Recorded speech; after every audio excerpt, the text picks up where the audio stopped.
घर में किसी का जन्म होता है, किसी की शादी की तिथियां हैं, ग्रंथ तो कहता है कि यदि किसी की मृत्यु भी होती है तो भी उनके निमित्त अन्न जल का दान होना चाहिए।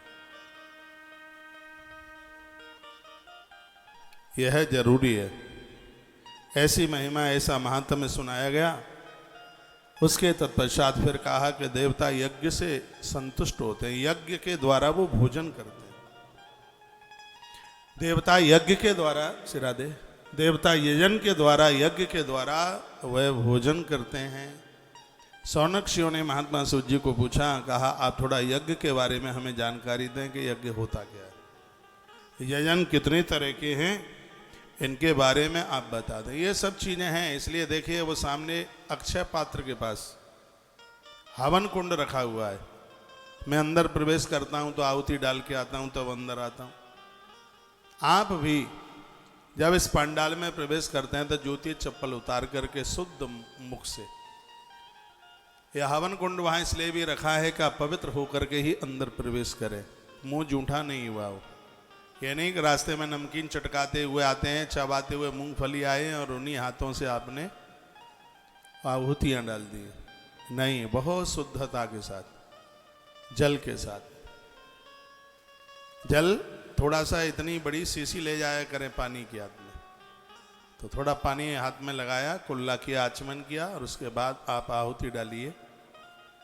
यज्ञ वही विष्णु यज्ञ तो साक्षात भगवान का रूप है, परमात्मा का रूप है। यज्ञ से देव बड़े प्रसन्न होते हैं। यजन के द्वारा देवता बहुत भारी प्रसन्न होते हैं। तो यज्ञ बहुत बड़ा विज्ञान है और उसके बारे में वर्णन किया गया। अग्नि यज्ञम देव यज्ञम ब्रह्म यज्ञम तथैव च गुरुपूजाम ब्रह्म तृप्तिम क्रमेण ब्रूहि न प्रभु। ऋषियों ने कहा कि हे प्रभु सुनिएगा, कौन कौन से यज्ञ है। एक ब्रह्म यज्ञ है, एक देव यज्ञ है। देव यज्ञ है, ब्रह्म यज्ञ है, अतिथि यज्ञ है,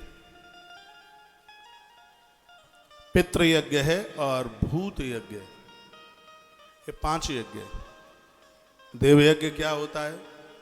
देव यज्ञ में साकल्य बनाई जाती है, सामग्री बनाई जाती है और बड़े भाव के साथ। ये देवताओं का भोजन है। ऐसा नहीं है कीड़े मकोड़े लगे हैं, घुना घुनाया नहीं। सामग्री में टूटा चावल मन डालिए। पूजा में इसका नाम अक्षत इसलिए है क्योंकि इसमें साबुत चावल ही चढ़ता है। ऐसा नहीं कि आप 100 रुपया किलो का चावल खाएं, भगवान को टूटा टाटा डाल दिया। साबुत चावल लगता है पूजा में। जितना आपने तिल लिया है उसका आधा चावल, जितना चावल लिया है उसका आधा जौ, जितना जौ लिया है उसका आधा बूरा या गुड़ का बुरादा, ये सब मिला लीजिए। उसमें घी डालिए, पंचमेवा डालिए, ये सब चीजें मिला के तैयार कर लीजिए शुद्ध बर्तन में और नहा धोकर शुद्धता के साथ, क्योंकि भगवान का भोजन है। आग में जो डाला जाता है वह सब भगवान के उदर में पहुंचता है। कोई जमाना ऐसा होता था कि आग जला करके ही भगवान को आहुति डाली जाती थी। ये थालियां दिखा देना, ये तो अभी आ गया है 15-20 साल में। पहले अंगारा जलाया जाता था, उसको अग्यारी बोलते थे। यहाँ दादियाँ बैठी होंगी, उनको पता होगा। भगवान को भोग लगाया जाता तो उपला कंडा जलाया जाता था, उसमें कुछ चम्मच घी डाला जाता था, फिर उसमें से लौ निकलती थी, उसमें 5 ग्रास छोड़े जाते थे अन्न के, जो भी रसोई में कुछ बना था उसमें उसको डाला जाता था। और जब देवता आते प्रसन्न होता तो अग्नि ऐसे ऊपर उफनती थी, ऊपर निकलती थी। घर के लोग कहते थे कि भगवान बड़े प्रसन्न हैं, देखो कितनी जोरदारी से उन्होंने अग्यारी ली है। पहले ऐसे ही भोग लगता था, लेकिन जब से सिलेंडर बलेंडर पैदा हुए हैं, चूल्हा जिस दिन से बंद हुआ है उस दिन से ही अग्यारी बंद हुई। चूल्हे आपने देखे हैं? जब पहले चूल्हा बनता था ईंटों का, मिट्टी का, यूं ऐसे बनता था चूल्हा, लकड़ियां जलाते थे उसमें। तब तो लोगों के पेट में गैस भी नहीं बनती थी, तब तो लोगों को डायबिटीज भी नहीं थी, बीमार नहीं थे। जितनी ये बीमारियां पनप गई हैं, चूल्हा बंद हुआ है, चूल्हे की रोटी बंद हुई। पहले माताएं हाथ की रोटियां बनाती थी, पता नहीं आप बना लेती हैं कि नहीं, मैं तो बना लेता हूँ। हाथ को ऐसे थपथपा करके यूं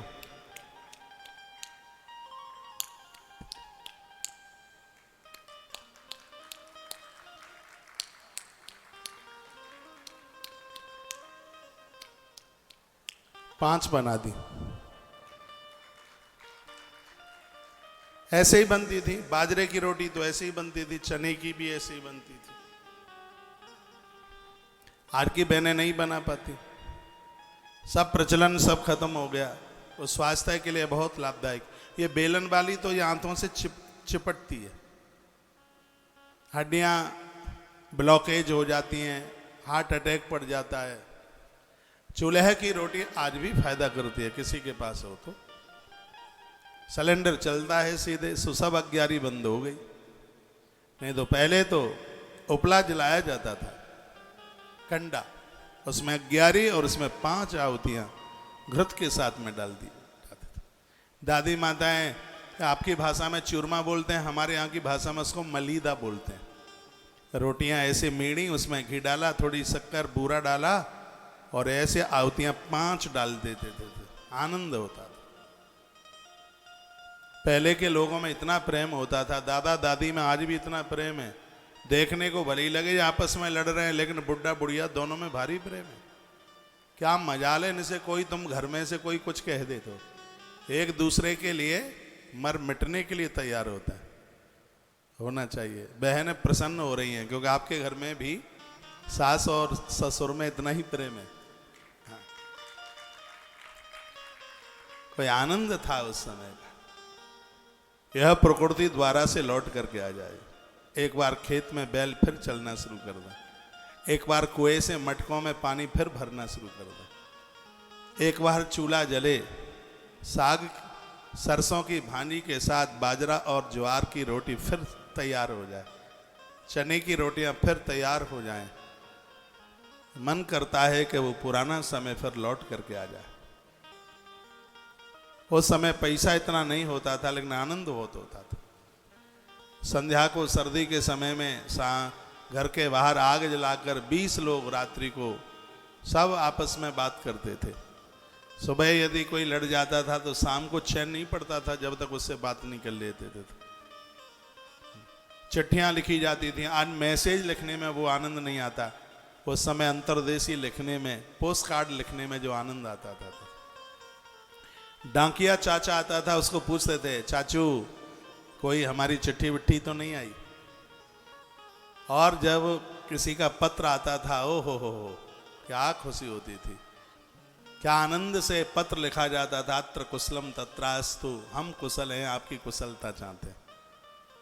और वो चिट्ठियां कई पेज भरे होते। एक बैरिंग चिट्ठी लिखी जाती थी, 1 रुपया लगता था बैरिंग छुड़वाने का। हाँ, बैरिंग चिट्ठी, उसमें 5-7 पन्ने होते थे। और वो 1 रुपया खर्च करके और वो बैरिंग चिट्ठी जो छुड़वाई जाती थी, फिर उसको पढ़ा जाता था। उस चिट्ठी को पढ़ते पढ़ते आंख में आंसू आ जाते थे, रो पड़ते थे। उसमें लिखा जाता था कि यदि हमसे कोई गलती हो गई है, शब्द मेरे आंसू, पता नहीं क्या क्या, और उसमें वो ऐसा कुछ लिखते थे। वो बातें ही कुछ अलग होती थी। वो चिट्ठी किसके हाथ, पहले जब पोस्ट ऑफिस भी नहीं होते थे तो ये चिट्ठी किसके हाथ, गाँवों में फेरुआ सामान बेचने वाले आते थे। उस समय बाजार मार्केटें नहीं होती थी, लोग गांव-गांव में पोटला बांध करके रख के तेल चावल सब कुछ गांवों में ही वो लोग बेचने को आते थे। तो वो तो सब गांवों में जाते, उन्होंने ऐसा बना लिया था कि सोमवार को उस गांव में जाएंगे, बुधवार को उस गांव में जाएंगे। तो उन्हें उस समय उस घर की बहू एक चिट्ठी लिख करके दे देती थी। वो कपड़े बेचने भी आता था गांव में, वो बर्फ बेचने को भी आता। आपने गांव की बर्फ खाई कभी? वो ऐसे घिसनी वाली बर्फ 20 रुपए का ऐसा दिवला सा भर के आता था। वो ऐसे यूं घिस घिस करके फिर वो बोतल में से डालता था, उसमें कुछ लाल लाल पीला पीला बर्फ। क्या आनंद आता था भैया, रसगुल्ला में आनंद ना आया आज जितना उस समय बर्फ में आनंद। दुकानों पर पोला मिलता था, थोड़ा सा मौका मिल जाता था, घर में से अनाज भर लिया, बगल वाली ताई की दुकान पर बेच दिया। बोल देते ताई को, बोल देते मम्मी को मत बोल देना, नहीं कनपटी सेक देगी। वो ताई भी इतनी होशियार होती कि वो बोलती नहीं थी। बड़ा आनंद होता है। एक गोलक रख लेते, उसमें चुन्नी अठन्नी उस समय चलती थी ये। और अगल बगल में कहीं मेले लगते थे, 5 रुपया होता था। अरे 5 रुपए में तो इतना मेला होता था। वो जमाना था, वो समय था, बड़ा आनंद होता था। चिट्ठी लिख के दे देते थे उसको कहते थे भैया ताऊ वो फलाना महाराजपुर में जब आप जाओ ना तो ये हमारी माँ को, ये हमारी काकी को, चाची को काकी बोलते थे, हमारी काकी को ये चिट्ठी दे दे। वो आदमी इतना बढ़िया होता था, वो अपना काम भले ही भूल जाए लेकिन आपकी चिट्ठी देना नहीं भूलता था। उस समय पोस्ट ऑफिस नहीं होते थे, तब की बात। ऐसी एक कथा कवितावली में आती है, सुना दूं 1 मिनट में। ऐसी एक कथा आती है, प्रभु श्री राम जी का वनवास हो गया था, राम चित्रकूट पहुंच गए थे। माता कौशल्या सरयू स्नान करके आई थी। दिन रात रोती है राम के लिए, अपनी पुत्र वधू जानकी के लिए, छोटा बेटा लक्ष्मण के लिए।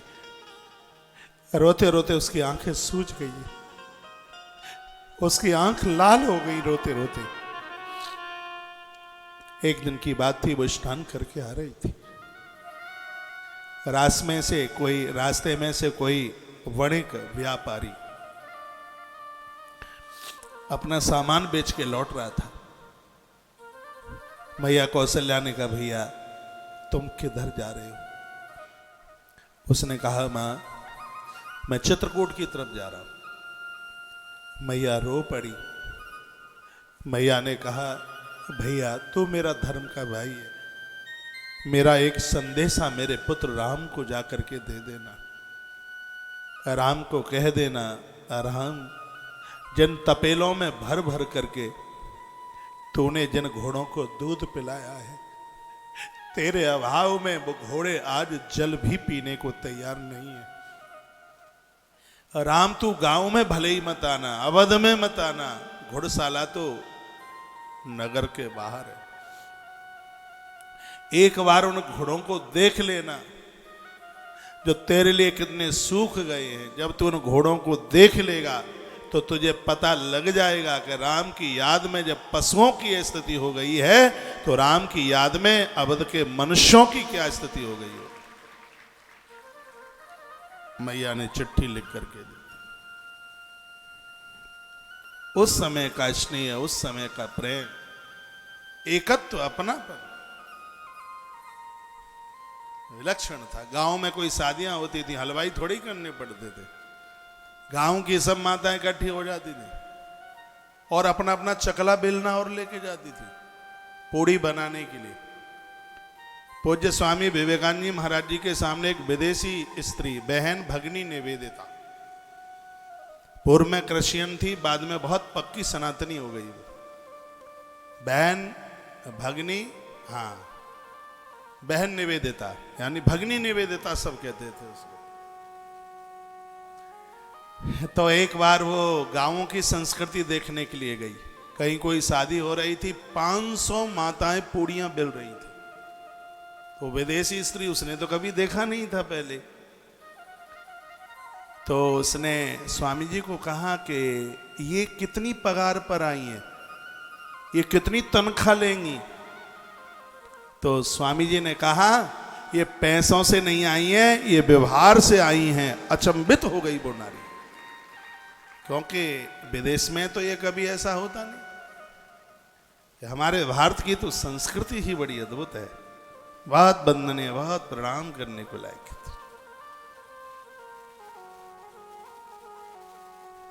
आइए कुछ यज्ञों का वर्णन किया गया है शिव महापुराण में।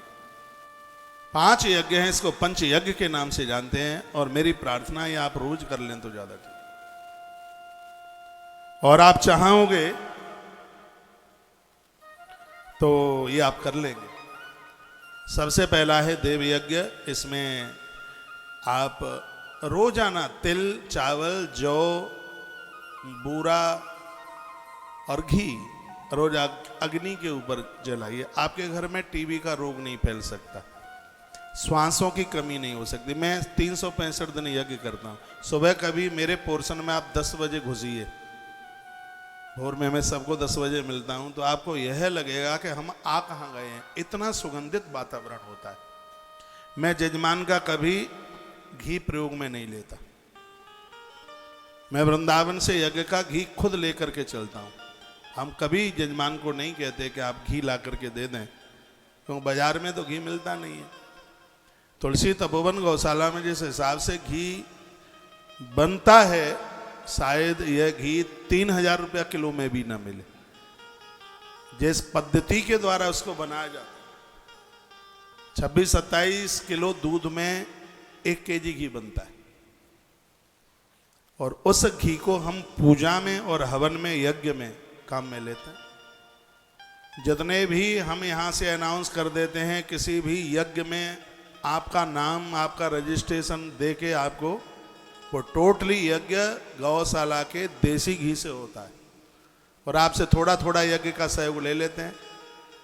उसमें क्या, थोड़ा समुदा लकड़ी, ब्राह्मण की दक्षिणा, चावल, चीनी, बस उसका खर्चा, उससे निकाल लेते हैं। आपसे थोड़ा बहुत कुछ ले लेते हैं उससे। यदि उस घी की कॉस्ट जोड़ ली जाए तो यज्ञ बहुत बड़ा महंगा हो जाएगा। लेकिन यह आश्रम गौशाला के ऊपर भगवान की बहुत बड़ी कृपा है कि यहाँ पर ना दूध की कमी है, ना घी की कमी है, ना छाछ और मठा की कमी है। सब परहित परमार्थ में लग रहा है। तो शुद्ध देसी घी इन सब चीजों में मिलाकर के आप डालते हैं अग्नि के ऊपर। विज्ञान कहता है कि 2 चम्मच घी आग के ऊपर आपने जला दिया, 1 टन ऑक्सीजन बन के तैयार हो गई। एक बार इससे भी कमजोर ताली बजाना, कैसे लगेंगे? यह यज्ञ होता रहेगा, हवन यजन होता रहेगा, तो लोग दीर्घायु होंगे, लंबी उम्र जी के जाएंगे। इससे ऑक्सीजन मिलती है, वातावरण बढ़िया होता है। उन घरों में मच्छर नहीं टिकते जहां पर यज्ञ होता है। जहां मैं सांवरिया सेठ मंदिर में रुका हूं, और कमरों में खूब मच्छर है, मेरे कमरे में एक भी नहीं है। एक भी नहीं है, खिड़कियां खुली रहती हैं, एक भी मच्छर नहीं है बिल्कुल भी। क्यों नहीं है? इसलिए नहीं है क्योंकि वहां यज्ञ होता है। इसलिए हमने कभी भी वो नहीं लगाई, वो मच्छरों को मारने वाली या भगाने वाली, क्या बोलेंगे उसको आप जानेंगे। तो मैंने यूज ही नहीं की, तो नाम भी नहीं आता है। क्या बोलते हैं? All out. हाँ, जरूरत नहीं पड़ती है। तो ये बात मैं इसलिए आपको निवेदन कर रहा हूं कि यज्ञ की परंपरा आप अपने घरों में बनाइए। भगवान श्री कृष्ण की आज हम चर्चा कर रहे थे, हमारे साथ काफी जन बैठे हुए थे। भगवान श्री कृष्ण की कुछ विशेषताएं थी। भगवान श्री कृष्ण की एक विशेषता ये थी कि जब तक धरती पर रहे रोज यज्ञ करते थे। दूसरी विशेषता भगवान की यह थी, जब तक धरती पर रहे वो नित्य गाय का दान करते थे। रोज गैया दान करते थे। गाय को भूसा चारा खिलाना अच्छी बात है, सेवा है, लेकिन रोज गौदान करना ये बहुत बड़ी बात है। तो भगवान रोज गाय, जितने भी ब्राह्मण आ जाते थे सबको गैया देते थे। और भगवान की एक और बड़ी विशेषता, सो शायद आपने किसी ने सुनी नहीं हो, मेरे भगवान श्री कृष्ण ने अपनी जूठी थाली अपनी पत्नियों से भी साफ नहीं करवाई। ये भगवान कृष्ण की अद्भुत विशेषता थी। और की तो बात छोड़िए, गृहिणियों से नहीं कराई। इसलिए वो ईश्वर है, भगवान है, परमात्मा है। जब आप अपने पहने हुए कपड़े दूसरों से धुलवाते हैं तो आपका बहुत बड़ा पुण्य चला जाता है।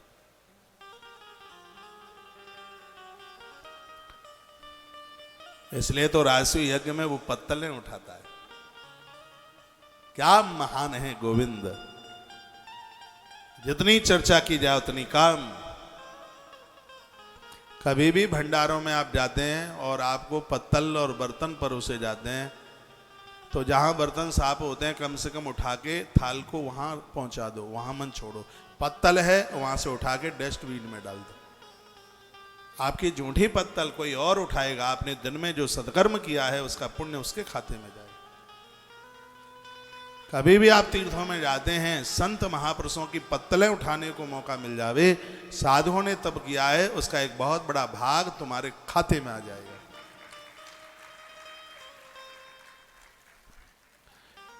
मेरी बातें आपकी समझ में आ रही है? पाटीदारों का इलाका है, सजग रहे, समझदार लोग हैं, खूब रूई पैदा होती है इस क्षेत्र में। संभ्रांत है।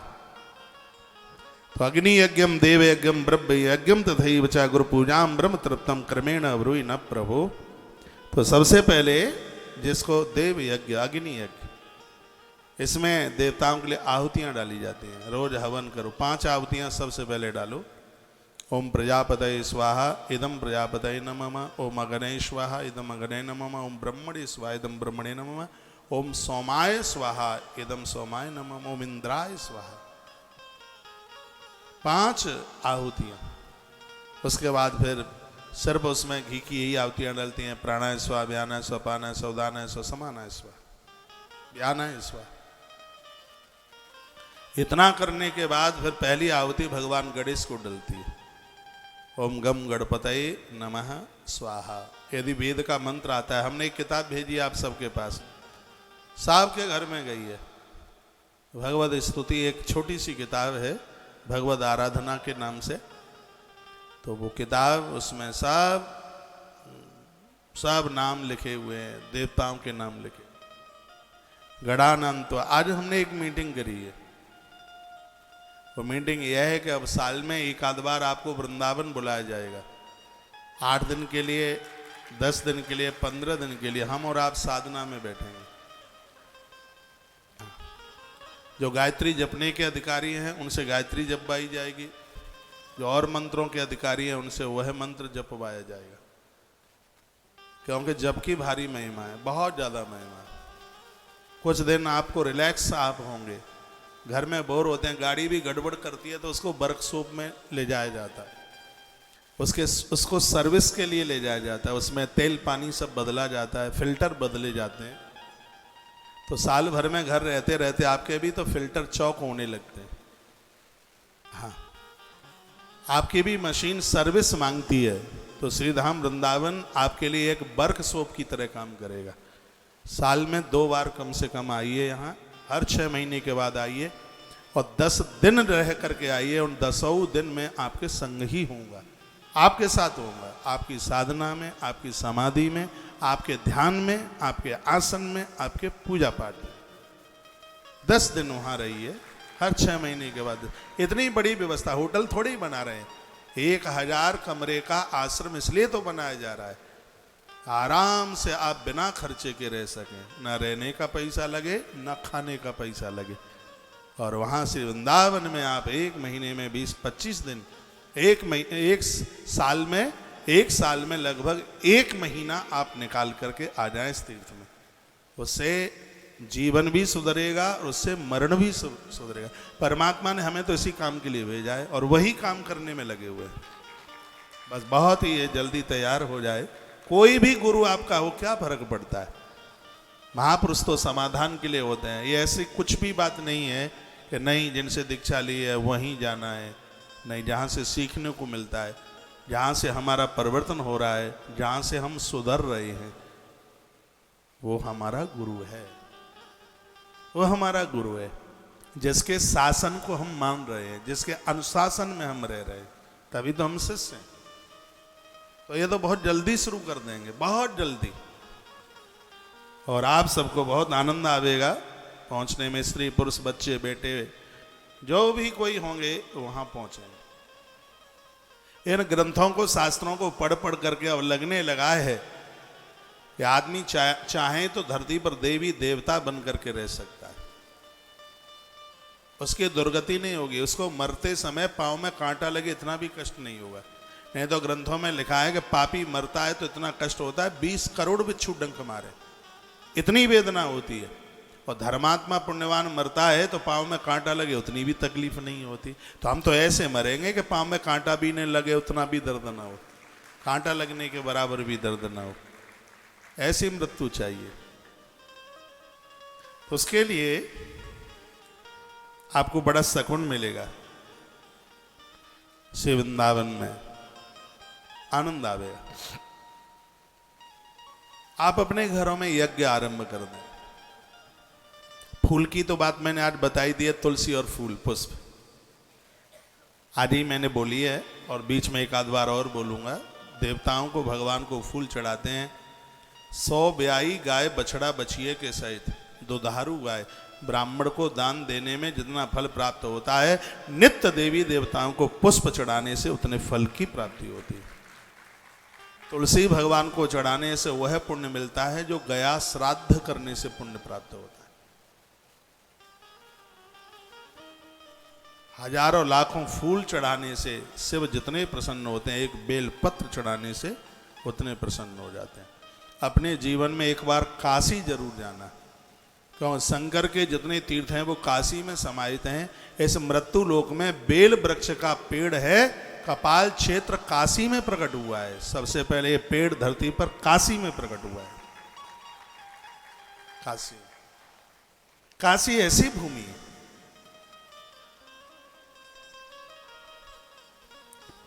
बोलिए भक्त वत्सल भगवान की जय हो, श्री हनुमंत बलवंत महाराज की जय हो, आज के आनंद की जय हो। तो अग्नि यज्ञम देव यज्ञम ब्रह्म यज्ञम तथैव च। तो देव यज्ञ में आप तिल, आधा चावल, आजकल बुरादा डाल देते हैं बाजार से लाके, वो पत्ते से बस उड़ते रहते हैं, कहीं तिल दिखता ही नहीं है सामग्री में, और तिल के बिना सामग्री पूरी नहीं होती है। तिल बाजार से लाइएगा। हवन में काला तिल बहुत प्रभावशाली है। सूर्य भगवान को अर्घ देते हैं उस समय सफेद तिल डालिए। सूर्य भगवान को अर्घ देते समय श्वेत तिल डालिए। हवन में काला तिल बहुत प्रभावशाली है। और ये जरूर देख लीजिए कि तिल में तेल हो, नहीं तो ऐसे बिल्कुल पिचके पिचकाए आते हैं, ऐसा फूला हुआ तिल। तिल, तिल का आधा चावल, चावल का आधा जौ, जौ का आधा मीठा बूरा, गुड़ का बूरा आधा। फिर उसमें थोड़ा घी मिला लीजिए, पंचमेवा डाल लीजिए, मखाना डाल लीजिए, गिद्दी के टुकड़े डाल लीजिए जो घोर गरीबी का नाश करते हैं। ये सब चीजें मिला करके फिर इन आहुतियों के साथ आप आते। कुछ भी ना आता हो तो गुरु मंत्र होगा, गुरु मंत्र के द्वारा, और कुछ भी नहीं आता है द्वादशाक्षर मंत्र ओम नमो भगवते वासुदेवाय, इस मंत्र के साथ रामायण की एका चौपाई मंगल भवन मंगलहारी, इस चौपाई के साथ 5-21 जितना भी आपसे डल जाएं आहुतियाँ डालिए। शुरू कर दें आप अपने घर में हवन यज्ञ। हमने बहुत घरों में हवन कुंड भेजा है। सुबह पूजा में से उठते हैं उस समय डाल लीजिए आहुति। ये पंच यज्ञ आपने तो ठानी है कि हम नहीं करेंगे, और मैंने ठानी है मुझे आपसे करवाना है। 5 यज्ञ करवाने हैं। ये पंच यज्ञ की बात इस ग्रंथ में बड़ी जोर से कही गई है। तो पहला है देव यज्ञ, जिसमें सामग्री आहूत की जाती है, ब्रैकेट में इसको अग्नि यज्ञ भी बोलते हैं। दूसरा है ब्रह्म यज्ञ। ब्रह्म यज्ञ क्या है? जिसमें आप पुराणों का स्वाध्याय, किताबें पढ़ते हैं, स्तुतियां करते हैं। ये सब ब्रह्म यज्ञ में आता है। भगवान को निलाते हैं, भोग लगाते हैं, आप भगवान को निलाते हैं, उनका श्रृंगार करते हैं, स्तुतियां करते हैं, स्तोत्र गाते हैं, रामायण पढ़ते हैं, भागवत पढ़ते हैं, सब ब्रह्म यज्ञ में आता है। तो ये तो आप करते ही हैं, ठाकुर जी को निलाते हैं आप, और आप कहीं ना कहीं कोई हनुमान चालीसा पढ़ता है, कोई रामायण पढ़ता है, कुछ न कुछ तो आप स्वाध्याय करते हैं, दुर्गा सप्तशती पढ़ते हैं। ये सब ब्रह्म यज्ञ में आता है। इसको ऐसे ही चालू रहने दीजिए, इसको बंद मत कीजिए। अरगला स्तोत्र पढ़े। जिनका बेटा या जिनका पति रास्ते से भटक गया है, कुमार्गीय हो गया है, लड़का लड़कियों के चक्कर में फंस गया है, आदमी पति पराई नारी के चक्कर में फंस गया है, अरगला स्तोत्र का पाठ कीजिए। ये परिवार भटकेगा नहीं। ये बात मैं सालों से बोलता हुआ आ रहा हूँ। दुर्गा सप्तशती में अरगला स्तोत्र है, और मैं ज़्यादातर से बेटियों को ये बताता हूँ, विवाह से पूर्व बेटियाँ ये अरगला स्तोत्र का पाठ करती हैं तो उसे सदाचारी और संस्कारीय पति प्राप्त होता है।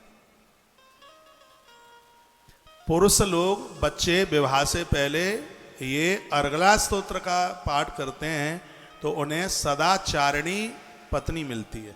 कैसी मिलती है? मैं अरगला स्तोत्र से ही एक श्लोक बोल रहा हूं। पत्नी मनोरमाम देही मनोवृत्तानुसारिणी तारिणी दुर्ग संसार सागरस्य कुलोद्भवा। पत्नी उसका नाम है जो ससुराल पक्ष को, पूरे परिवार को भवसागर से तार दे। तो वही तार पाएगी जो संस्कारी है, सदाचारणी है। जो पति को धोखा दे, पराये पुरुष के साथ मिली हो, तो कुएं भाड़ में और डाल देगी, तारेगी क्या। तो ऐसी गृहिणी मिले जो झगड़ा ना करे, कलह ना करे, जो जिनका उपवास देवताओं को प्रसन्न करता है, जिसकी चढ़ाई हुई कढ़ाई पितरों को प्रसन्न कर देती है। जो भी युवा बच्चे विवाह के लायक हो रहे हैं, मेरी बात मान लीजिए, अर्गला स्तोत्र के पाठ से तुम भी सदाचारी रहोगे, तुम्हें घरवाली मिलेगी, वो भी सदाचारिणी ही चल करके आएगी। आप देखते हैं मंगला इसमें मंगलवाणी में रोजाना अर्गला स्तोत्र का पाठ कराते हैं। इतना बड़ा प्रभावशाली है अर्गला स्तोत्र। आप तमाम मेरे पास प्रश्न लेके आते हैं, पति ऐसा है, बेटा ऐसा है, तो ये मेरी बात मान ले, घी का दिया जलाइए। मैं तो कहूंगा कि भले ही कोई दुराचारी नहीं है, घर में सब सदाचारी है, तो भी घर में परम आनंद के लिए सबके घर में अर्गला स्तोत्र का पाठ होना चाहिए। ये पाठ स्तुतियां, इसको कहते हैं ब्रह्म यज्ञ। श्रीमद् भगवत गीता का पाठ कर लिया करो, 18वें अध्याय पढ़ लिया करो गीता जी का, मरते समय तकलीफ नहीं होगी। 18वें अध्याय, 15वें अध्याय पढ़ लिया करो, रसोई में कभी अन्न की कमी नहीं आएगी, रोटियां कम नहीं पड़ेंगी। गीता जी के 15वें अध्याय का इतना बड़ा प्रभाव। लेकिन करें तो सही कभी। गीता जी का 4था अध्याय व्यक्ति को निर्भय बना देता है। 6वां 7वां अध्याय व्रत करने का पुण्य दे देता है। गीता का हर शब्द विशेष है। गीता सुगीता कर्तव्य, हमें कर्तव्य करना सिखाती है। वो सिकंदर आया था देश में, सबको उसने जीत लिया, लेकिन यहां तो मत्था टेक के गया था। अपने मुल्क में पहुंचा तो लोगों ने पूछा क्या पूरे विश्व धरा को जीत के आ गए? वो कहा नहीं, एक को नहीं जीत पाया। किसको? भारत को। का क्यों? सिकंदर कहता है मैं क्या, भारत को कोई नहीं जीत पाएगा। क्यों? क्योंकि भारत के पास 6 चीजें हैं, मैंने देखा है। वो सिकंदर बोला, उसने कहा भारत के पास गंगा है, जो गंगा का नित्य आचमन करता है उसका आत्मबल बढ़ता है उसको। भारत के पास गंगा है, भारत के पास गाय है, भारत के लोग शराब नहीं, भारत के लोग गौ दूध पीते हैं। आज भी पूरी दुनिया का एक अंकलन सर्वेक्षण किया जाए तो भारत एक ऐसा देश है जिसमें नशा वाले लोग कम है, भारत के अलावा और देशों में तो स्त्रियां शराब पीती हैं। हमारे यहाँ बड़ी मान्यता, बड़ी मर्यादा है। यदि यहाँ दूध को लोग नहीं छोड़ते तो जितने शराबी हैं उतने भी नहीं होते, क्योंकि गौ गव्य की ये विशेषता है, जो गैया का दूध लेगा, गैया का घी, मठा, छाछ लेगा, वह कभी अपने जीवन में नशीला हो ही नहीं सकता और नशीला नहीं हो सकता। ये गौ दुग्ध का इतना बड़ा प्रभाव है। तो वह कहता है कि भारत को कोई नहीं जीत पाएगा, क्योंकि भारत में गंगा है, भारत में गाय है। वो कहता है भारत में गायत्री है। गायत्री मंत्र, मंत्रों में बहुत बड़ा मंत्र है गायत्री मंत्र। बच्चों को आदत डालो, भोजन के लिए बैठे तो नेत्र बंद करके गायत्री माता का स्मरण करें, अन्न का दोष समाप्त हो जाता है। गायत्री मंत्र बोलते ही पेट में जठर अग्नि प्रज्वलित हो जाती है। गायत्री मंत्र यह प्रभाव है। आप गायत्री मंत्र जप करके खड़े होइए, आपका पेट कुछ न कुछ खाने के लिए मांगे। ये प्रभाव है गायत्री मंत्र का। कल मैंने बहुत से यहाँ श्लोक बोले हैं। मैंने कहा पूरा ब्राह्मण तो कोई तब है जब 12 लाख गायत्री जपता है, और जिसने 24 लाख गायत्री जपी है उसकी वाणी ब्रह्मा की वाणी हो जाती है। और 1 लाख यदि गायत्री नहीं जपी किसी ब्राह्मण ने तो वेद के अनुष्ठान में बैठने का अधिकारी नहीं है। तो हमारे देश को सिकंदर क्या बोला? कहता है कि भारत को कोई नहीं जीत पाएगा। उनके पास गंगा है, उनके पास गाय है और उनके पास में गायत्री है। फिर वो गोवर्धन देख के चला गया था गिरिराज जी को।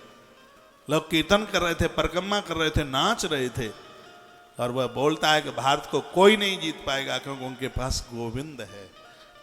फिर वह कुछ संतों से मिला यहां पर, तब उसने जाकर के कहा भारत को कोई नहीं जीत पाएगा क्योंकि भारत के पास गुरु है। गुरु है, यहां संतों के प्रति सबकी श्रद्धा है। तो 6 बातें उसने बोली थी, गंगा, गाय, गायत्री, गीता, गोविंद और गुरु। 6। हम बड़े बड़े भाग्यशाली है। ये सौभाग्य हम भारतीय लोगों को प्राप्त हुआ है। ऐसा खजाना तो किसी के पास है ही नहीं। लोगों के पास कागज के टुकड़े होंगे, उनके पास पैसा होगा, लेकिन भारत जैसी संस्कृति नहीं है किसी के पास। हम भाग्यशाली, हमारे पास गंगा है। हम भाग्यशाली, हमारे पास गिरधर है, हमारे पास गैया मैया है। पूरे दुनिया के सर्वेक्षण में हिंदुस्तान से बढ़कर के गैया कहीं नहीं है किसी के पास। और जब कभी प्रदेश में भी देसी गाय की बात चलती है तो वहां सबसे पहला नाम भारत का आता है। भारत को गौ माता के नाम से जाना जाता है। भारत तो बड़ा अद्भुत है। भारत हमारे और आपके बड़े पुण्य हैं कि हम भारत में पैदा हुए हैं। देव यज्ञ कीजिए, रोज ब्रह्म यज्ञ कीजिए। तीसरा है अतिथि यज्ञ। दरवाजे पर कोई आया है तो उसको भूखा नहीं जाने दीजिए। रोज कहता हूं, आवे अतिथि द्वार पर करो सकल सम्मान, ना जाने किस भेष में मिल जावे भगवान। अन्नपूर्णा उतना ही आपके घर में रहेगी जितना बाहर के लोगों को आप जमाते रहोगे। सुबह घर से बाहर निकल के जाते हो, कुछ बिस्किट के पैकेट खुद मत खाओ, ये बिस्किट खाने में फायदा नहीं करता। फिर कुतरे बुतरे बाहर मिलते हैं, सुबह आप घूमने को जाते हैं, उन्हें दे दबा के आ जाओ। जूठी मूठी रोटियां इकट्ठी हुई हैं, ये इन कीड़े मकोड़ों को डाल दो। गाय को जूठा मत खिलाना कभी। आटा छानने के बाद भूसी बचती है, उसका क्या करते हैं आप? हाँ? आटा छानने के बाद भूसी बचती है, उसके ऊपर गौ माता का अधिकार है। और रोटियां बनने के बाद में जो परोथन कहते हैं, जो परात में थोड़ा आटा बचता है, ये द्वारा से कनस्तर में मत डालो, उसको इकट्ठा करो और पेड़ों की जड़ों में इसे चींटियों के लिए डाल करके आओ। आपका राहु केतु कभी आपके ऊपर प्रभाव नहीं दिखाएगा। जो रोटी बनाने के बाद, जिसको परोथन कहते हैं, क्या यहाँ कुछ और कहते हैं मालवा में? हाँ, तो मेरी लैंग्वेज आप समझ रहे हैं। उसको आप उसमें मत डालो, तो उसको आप इकट्ठा कर लो। उसको पीपल, बट, पाखर, इनकी जड़ों में चींटियां बहुत होती हैं, तो वहां डाल दीजिएगा। तो एक बात मैं और निवेदन करूंगा, पितर प्रसन्न होंगे। रोटियां आपकी घर में जितनी बनी हैं, उसमें से ठीक बीच में से एक रोटी निकाल लीजिए। भले ही घर का भोजन शुरू हो गया, कोई दिक्कत की बात नहीं है।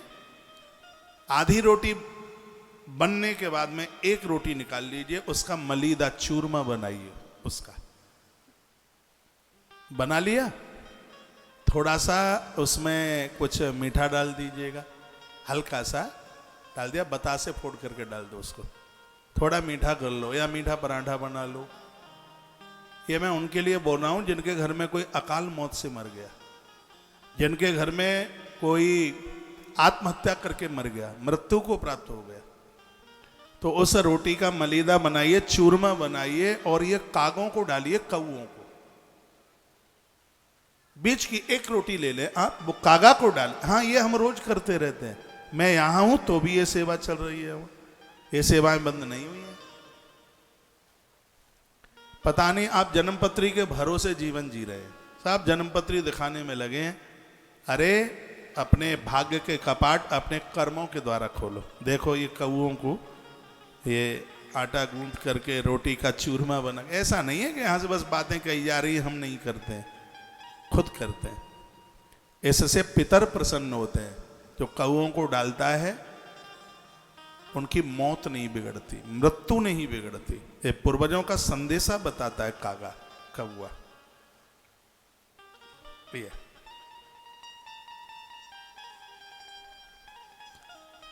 बोलो बांके बिहारी लाल की जय हो, श्री हनुमान जी महाराज की जय हो।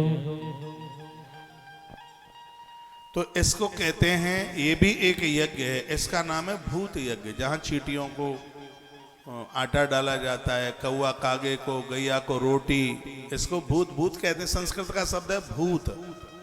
जो मर के भूत बन जाते हैं वो नहीं है। भूत माने प्राणी, यानी इस जीव के लिए एक यज्ञ किया जाता है, ये डाला जाता है। आप जरूर करें। एक अतिथि यज्ञ, दरवाजे पर आए हुए लोगों को जिमाएं, इंतजार करें कोई बाहर के लोग आए उनको आप जिमाएं।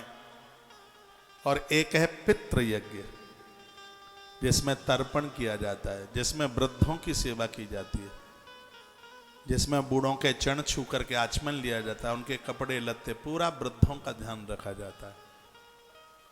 मुझे युवा बड़े अच्छे लगते हैं, लेकिन युवाओं से भी मुझे बूढ़े और ज्यादा अच्छे लगते हैं, क्योंकि शंकर पार्वती है ये, इनका आशीर्वाद बड़ा प्रभावशाली है।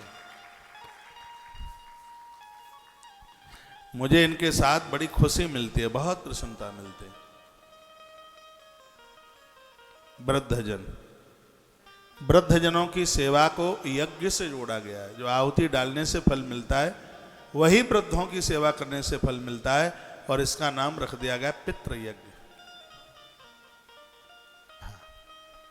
पितृ यज्ञ, हर अमावस्या को एक ब्राह्मण जमाओ, पितृ यज्ञ पूरा होगा। घर में वृद्ध हैं, उनका ख्याल रखो, पितृ यज्ञ पूरा होगा।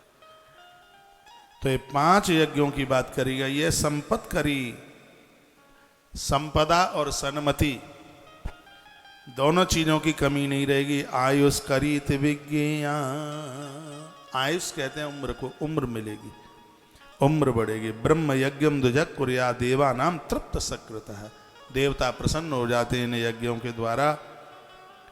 तो इन यज्ञों को कीजिए। घर में आम की लकड़ियां रखिए, गौ माता के गोबर के उपले रखिए, घी रखिए घर में, दूध ले आओ गौशालाओं से, देसी गैया का, उसका घी खुद निकाल लीजिए। मेरे गुरुजी कहते हैं गाय के देसी घी से यज्ञ करने का मतलब है कि देवताओं को अपना कर्जदार बना लिया आपने, देवताओं को अपना ऋणी बना लिया अपना। इतनी ही बड़ी महिमा है देसी घी के द्वारा, और वो भी गैया का घी मिल जाए तो फिर तो बात ही क्या है।